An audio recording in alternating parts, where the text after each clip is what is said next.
Nathalie de Boisgrelier, bonjour.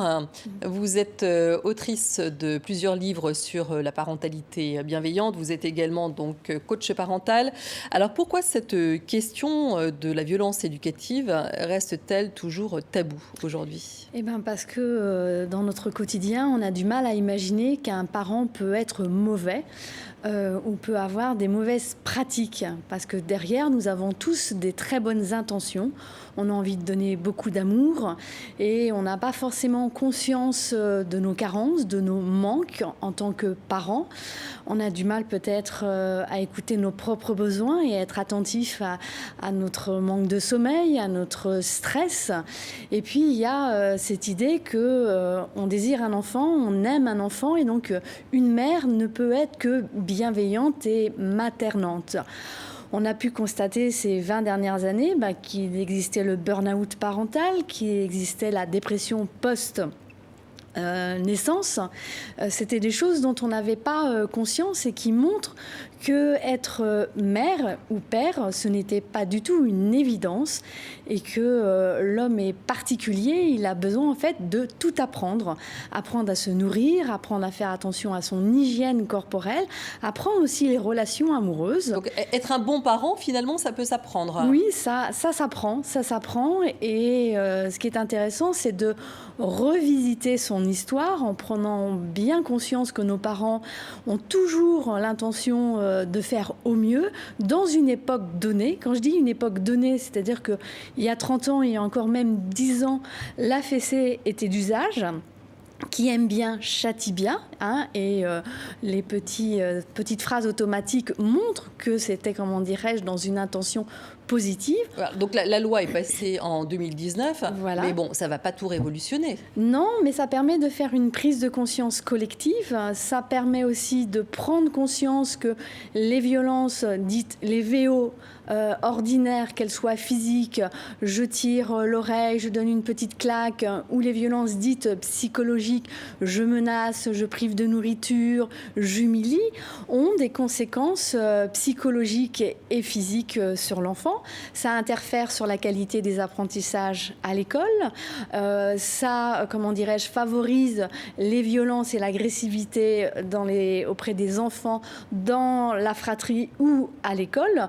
Et on sait aujourd'hui que ces violences dites ordinaires, banalisées, comment dirais-je, ont des répercussions dans la vie d'adulte et favorisent des maladies chroniques telles que l'alcoolisme, la dépression, l'obésité.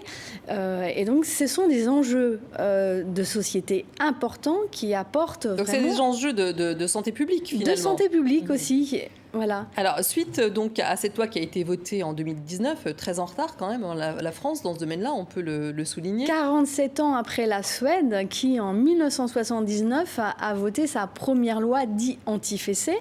Globalement, à cette époque-là, les Suédois n'étaient pas très favorables. Aujourd'hui, après 47 ans de recul, les bénéfices sur le bien-être... Alors, c'est quoi les bénéfices, précisément, aujourd'hui ? Parce que là, on a vraiment du recul dans ce pays. Les bénéfices, c'est, comment dirais-je, des adolescents qui se vivent plus facilement. C'est moins de violences dites collectives ou individuelles, parce que le mal-être peut s'exprimer contre soi ou contre, je dirais, un groupe ou la société. Alors, donc, après la loi, il y a eu donc cette commission des 1000 jours qui a remis des préconisations. Alors, quelles sont ces suggestions qui ont été faites ? Alors, la loi de 2019, la loi anti-fessée, a permis de faire une prise de conscience et de commencer à mettre en place des outils juridiques pour permettre de mettre en place des accompagnements. Voilà. 2020, c'est la commission des 1000 jours, pilotée par Boris Cyrulnik, qui a eu pour objectif de remettre à plat tout l'accompagnement des futurs parents et des jeunes parents à partir des 4 mois de grossesse de la mère jusqu'aux 2 ans de l'enfant. Donc, via les médecins, via quelle structure ? Via les médecins, en prenant mieux en compte par exemple les prématurés et les parents, en mettant en place un meilleur diagnostic de santé et physique et psychologique, en mettant en place un meilleur accompagnement sur l'allaitement, en revisitant le livret de naissance qui est transmis à chaque parent, en redonnant des informations plus justes et en cohérence avec tous les acteurs de la petite enfance, en formant aussi le personnel de la petite enfance. En formant le personnel de la petite enfance, mais aussi par rapport à la bienveillance. Voilà, mais aussi le généraliste, pour le sensibiliser sur les questions des violences ordinaires ou des agressions sexuelles au milieu familial. Et c'est aussi le développement d'ateliers dits parentaux. Alors on appelle ça des cafés des parents, on appelle ça le cocon des parents, la maison des familles. Elles prennent différentes formes à travers d'ateliers, conférences.